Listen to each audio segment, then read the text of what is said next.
Oui. Est-ce que mën nañ jàpp ni c'est peut-être un signal fort en direction des élections locales et la présidentielle de 2029? Bon, waa Pastef ils sont dans leur agenda politique. On ne peut pas le refuser.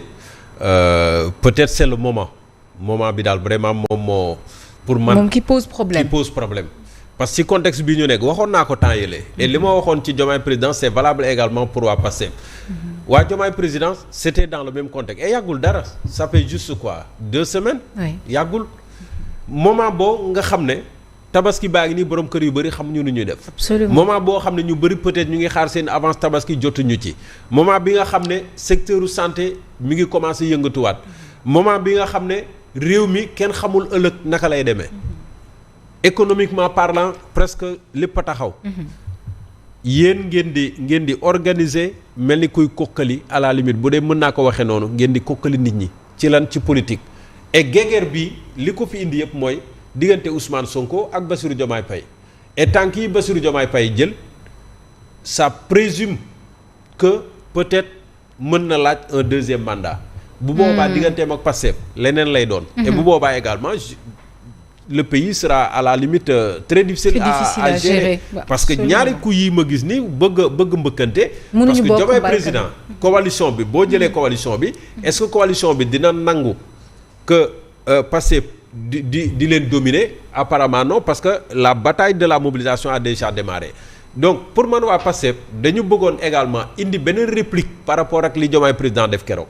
man noonu laa ko jàppee moo tax ñu def mobilisation bon enfin randonnée si on peut. randonnée et gis nañu sax randonnée bi fu mu mujjee seen guide de la révolution fu mu mujjee du daa mujjee taal otom demaat yoonam bon ak liñ ci wax ak li ci xew mais pour man nañu moytu ñoom ñaar muy Diomaye président muy Pastef seen biicoo mballoo bi dugal réew mi ci loo xam ne nit ñi xamuñu ko parce que quand même moment bi très souvent buñ ci génnee. day tax ba citoyens yi. nañ ma jéggal ci kàddu bi gën a jéppi waaye politique yi parce que au moment où le peuple souffre ñëpp di wut ay solution ñëpp nekk ci jafe-jafe ñoom ñuy tala lijjanti des questions politiques des questions de mandat des questions d'élection ou même peut-être de réélection je pense que mënoon nañu xaar ba local yi gën a jege wala boog bay au moins ñu weesu contexte tabaski bi nga xam ne y aura une période morte ñu commencé dérouler seeni activités bu boobaa également muy l'opposition parce que l'opposition bi tam am na ñuy yëngu bon le parti démocratique sénégalais c'est vrai ñoom ñu ngi ci contexte centenaire u maître Abdoulaye Wade démb également au niveau de l'APR gis nañ leen également ñuy organiser mais boobu conférence de presse la woon certains diront que c'est moins méchant mais c'est toujours est-il que c'est de la politique c'est de la politique politique pure et dure moom moo fi nekk et le peuple attend des solutions et solutions yi notamment doivent venir du gouvernement gouvernement bi nga xam ne waa Pastef ak seeni alliés ñoo ko incarné en parlant d'alliés je parle bien sûr de Diomaye président parce que ñoom ñaar kenn mënu leen xaajale ñoom ñoo demandoo campagne jaay ñu Sonko mooy Diomaye mooy Sonko te mu nekk réalité ba tey pour man looloo fi ne ba léegi ku leen jéem a xaajale it pour man yaa ngi génn gàmm parce que li ñu jaayoon moo fi nekk ba léegi ñoom ñaar ñoo fi ne nañu xuloo nañu gérer seen tension interne seen biir mais ñoom ñaar ñoo fi ne ba keroog ñuy gis leneen voilà très bien alors Nonko Yacine man daal dama jàpp ne waa Pastef ak waa Diomaye président mburu foofu ko fëriñ man dama leen di laaj est-ce que ñoom yëg nañu ne am na ci ay agent yu liggéey ci administration sénégalaise yi nga xam ne ba tey jëlee jotuñu seeni salaire jotuñu seeni prime lan moo tax parce que dañoo attaqué woon cyber attaque trésor public ci jamono jooju nga xam ne agent yi ñoom à 10 jours de la tabaski jotuñu salaire jotuñu prime nga xamante ne bii dañoo jommi ñoom ñuy def ay meeting politique ak ay randonnée politique ak yu kenn xamul. le timing n'est pas bon. non vraiment ñii c'est-à-dire à la limite ñii dañuy foowee askan wi dañuy caaxaan li ñu nekkee nii mbirum caaxaan la parce que déjà ñoom seen kiiwu démb bi xoolal ni mu mujjee ci pëccëxoo ci caaxaan la ñu nekk. jamono ji nit ñi tabaski la ñu tal. jamono ji nit ñi leneen la ñu tal lu ñu jëndee xar. jamono ji nit ñi lu ñu tal moom mooy fexe ba sénégalais bi. pouvoir d'achat maanaam bu lambee poche am fekk fa dara jënd loolu la sénégalais bi tal sénégalais yi taluñu à chaque fois ñuy nekk ci campagne électorale permanente 2027 des na déjà sax le président de la république sax si fulu lañ nekk ci loolu léegi lan moo fi jar daw bay daanu alors que les urgences sont ailleurs tey jii nii ñi nga xamante ne bii ñoom ñooy askan wi seen i njàmbat chaque jour ñu fàttale ko fii mooy feebar faju jàng bu ñoŋ tey jii nii démb maa ngi jàllale benn élément yi nga xam ne mooy étudiants yi nekk ca UAM nga xamante ne ñu ngi leen di waaj a génnee seen campus ngir indi fa ñi nga xam ne ñoom ñoo war a nekk ci JOJ yi war leen fee dalal muy athlètes yi ak les autres ñu war a génn seen campus social 7 mois. ñu diggoon leen 7 mois. à partir du 31 bi léegi fu ñu leen di yóbbu dañ leen waxoon ne da ngeen di toog 7 mois. ñu jox leen ordinateur jox leen clé connexion ngeen di continuer seen jàng en ligne ba tey jilee tey la lan léegi ñu yegg le 31 mai. ba tey pour ñu war a génn jox ñu leen li leen diggoon. jox ñu leen ko te léegi JO yi léegi la leen bëgg jël JO yi teg ko ci avenir Sénégal loolu moom mooy urgence yi coow li leneen la. c'est-à-dire foog ñu bàyyi politique bi moo xam Pastef moo xam opposition boobu moo xam Diomaye président ñoom ñëpp ci ay caaxaan la ñu nekk fi mu nekk nii parce que jamonoy politique dafa am mais jamonoy liggéey dafa am fi mu nekk nii réew mi liggéey la soxla chômage des jeunes ñu taxaw ci ñu taxawu ñi nga xam ne ñoom ñooy askan wi temps yi passe ñu ngi gis ay travailleurs BRT dem bay nu ñu koy xati sax di takki morso yu xonk barki démb gis nañ fi travailleurs yi nekk fële ca Patte d'Oie yooyu mooy jàmbat yi mais nañu bàyyi caaxaan bi bàyyi politique bi te jël temps bi nga xamante ne mooy temps politique bu temps politique jotee nañu politique ba mu saf-saf ku nekk na wane sa bopp mais bu Diomaye président defee meeting xaw a mobiliser Pastef tamit def randonnée xaw a mobiliser te ñoom ñëpp kenn mobiliser wu ci dañuy xaw a mobiliser rek mobiliser wuñu dara parce que saa waay nañ bàyyi caaxaan bi quoi vraiment man politique bi moom man yéeme na dañ ma yéem quoi gars yi éleveurs yi waaye léegi Mabouba lan la wax ci vol de bétail bi nga xam ne mi ngi jël ampleur nag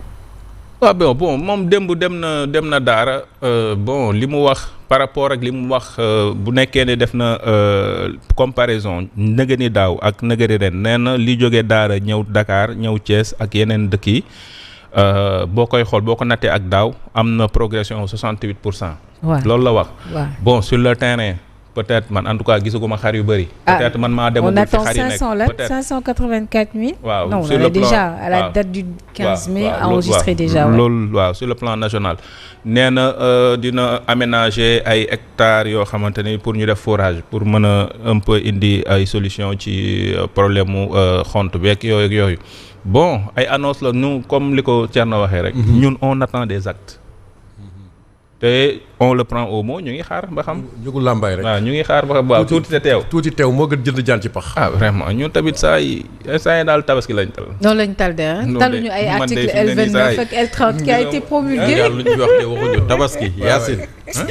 non y a pas que tabaski. nit ñi duñ la dégg. y a Popenguine aussi ak tout ce que ça demande aussi oui Popenguine baa ngi ñëw bon déjà période bi souvent c'est une période charnière. parce que le comité d'organisation est sur plusieurs activités en même temps. et moment bi également souvent la ñuy gis les différents services de l'État di def le point sur le terrain. C'est vrai que le travail démarre depuis des mois et des mois mais moment bi la ku nekk di teg dispositif am tu as la sécurité tu as les secours côté énergie ak Senelec ak ses partenaires. Tu as également les maisons de téléphonie entre guillemets parce que ku ci nekk également da ngay préparer ce dispositif. parce que fu rassemblement am quand même il faut que le téléphone mobile également et l'internet soient opérationnels. mais surtout côté santé. secours et santé. moment bi la ñuy préparer yëf yi et bon li ci reste c'est organisationnel au fur et à mesure. Du côté de l'église il y a une organisation pratique déjà qui est mise en place. Depuis déjà quelques années on demande aux fidèles képp kuy ñëw Popenguine il y a des badges qui sont disons pas forcément commercialisés juste c'est une participation de 500 francs képp kuy ñëw da ngay am badge mais il faut nga takk ko également ça permet de dénombrer le nombre de pèlerins qu'on a à Popenguine mais ça permet également de financer d'autres infrastructures à Popenguine et année après année yi ñuy collecter tout ça sert à l'organisation. Combien d'infrastructures là?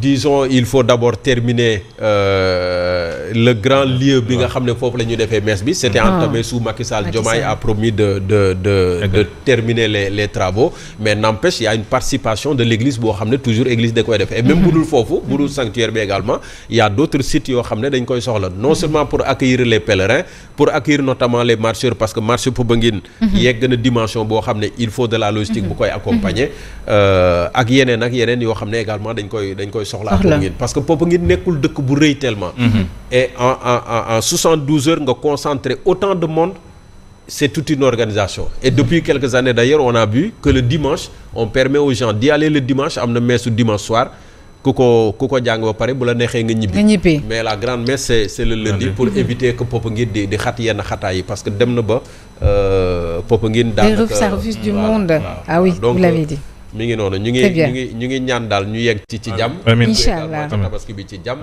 waaw loolu mooy. Inch'Allah très bien merci beaucoup mais Toutou on t'a attendu là on t'a attendu.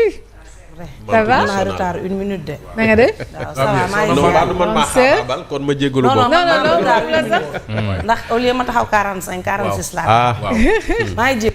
non da nga doon mais Toutou grande sœur cappal gi la ak montage ak ñoom seen rek ci kaw naan ko xam ñun de moom dañuy kii rek daw rek amul arrêt njëkk lay naan amul arrêt tey Siko daf ñoo pont tey fajar gi waaw anam daf ñoo pont xam naa daa nekk ci ay mi ngi ci yitte non wala mu kii rek wala yaram bi sutante xam nga Siko tamit daa wala yaram bi xam sutante ma yëg ko dara yaram bi nege non c'est pas méchant maa ngi wax ak moom sànq